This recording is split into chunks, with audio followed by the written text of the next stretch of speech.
Hariom. Knowledge plus की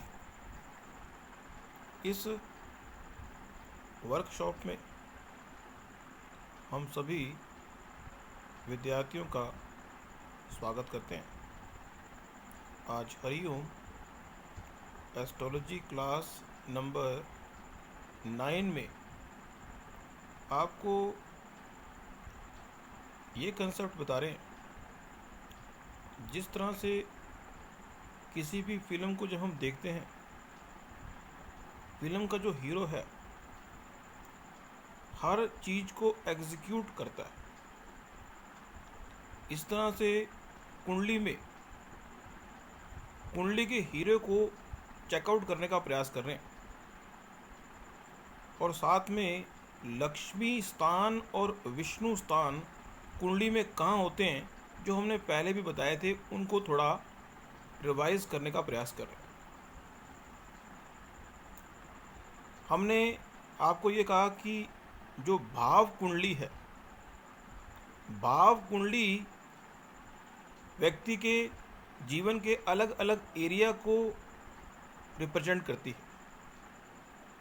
लेकिन जो हाउस कुंडली है वो व्यक्ति के अलग अलग इन्वायरमेंट को रिप्रेजेंट करती है, जिसमें वो चीज़ों को एग्जीक्यूट कराता है।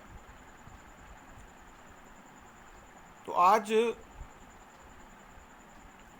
हम अपनी कुंडली के या आपकी कुंडली के जो एग्जीक्यूटर है उस पर बात कर रहे हैं।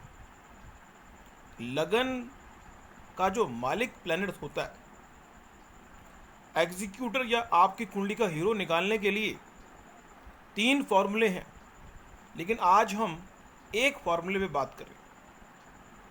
वो फॉर्मूला है कि लगन कुंडली के हिसाब से चेकआउट किया जाए कि लगन का जो मालिक है वो आपकी कुंडली का एग्जीक्यूटर या हीरो है। वो एग्जीक्यूटर आपको प्रेरित करता है कि आप इस संसार में कैसे काम करेंगे। जैसे कि सामने कुंडली है, अगर यही कुंडली को हम मान लें कि फाइनल कुंडली आपकी है, तो इस कुंडली का जो एग्जीक्यूटर है वो B1 का मालिक, क्योंकि B1 और H1 एक हैं तो मालिक मंगल बनेगा। तो इस कुंडली का जो एग्जीक्यूटर है वो मंगल है।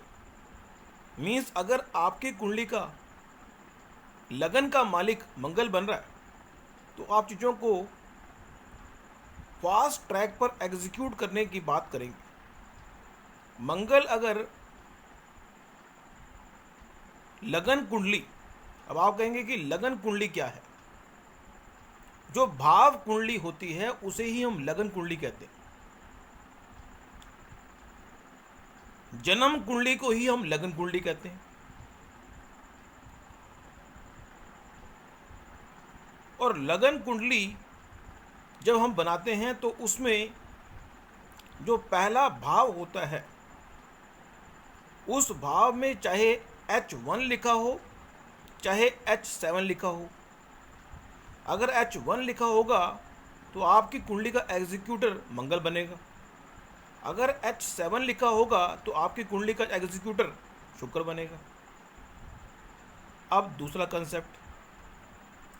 दूसरा कंसेप्ट यह है कि यदि आपकी कुंडली के केंद्र के जो लॉर्डशिप करने वाले प्लैनेट हैं, अब आप कहेंगे केंद्र मीन्स आपकी लगन कुंडली में जो पहला भाव है, चौथा भाव है, 7वां भाव है और 10वां भाव है।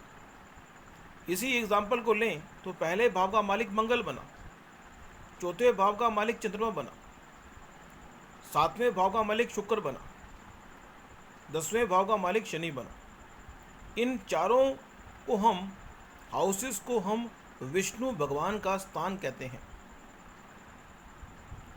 लेकिन विष्णु भगवान का जो मेन स्थान है वो लगन है, और लगन को हम लक्ष्मी स्थान भी कहते हैं और विष्णु स्थान भी कहते हैं।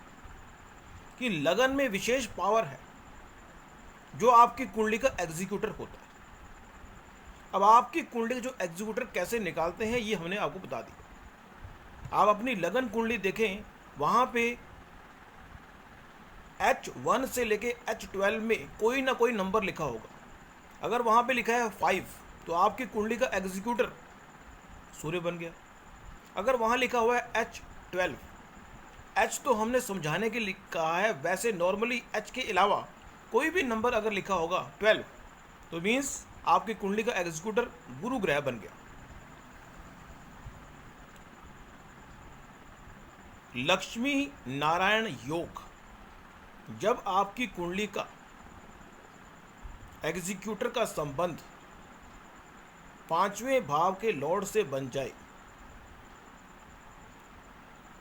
1-5-9 का संबंध यदि 1-4-7-10 के लॉर्ड से बन जाए, जैसे कि इस एग्जाम्पल में देखें, मान लीजिए आपकी कुंडली का, ये कुंडली आपकी ही है, मंगल और सूर्य का अगर योग बन जाए तो वो लक्ष्मी नारायण का योग है। तो आज की इस टॉक में हमें ने ये सीखा कि किस तरह से आपकी कुंडली का एग्जीक्यूटर हम निकालते हैं, और अगर आपकी कुंडली का एग्जीक्यूटर किसी तरह से भी पांचवें और नौवें भाव के मालिक से एक्सचेंज कर रहा है, इकट्ठा बैठा हुआ है, जैसे सूर्य और मंगल इकट्ठे बैठे हुए, तो आपकी कुंडली में महालक्ष्मी योग बनता है। लक्ष्मी को फाइंड आउट करने के लिए हमें वीनस को भी देखना होता है, जिसकी चर्चा हम इस टॉक में नहीं कर रहे। नेक्स्ट टॉक में कुछ और जानकारी देंगे। Thank you so much for listening and supporting Hariom knowledge plus.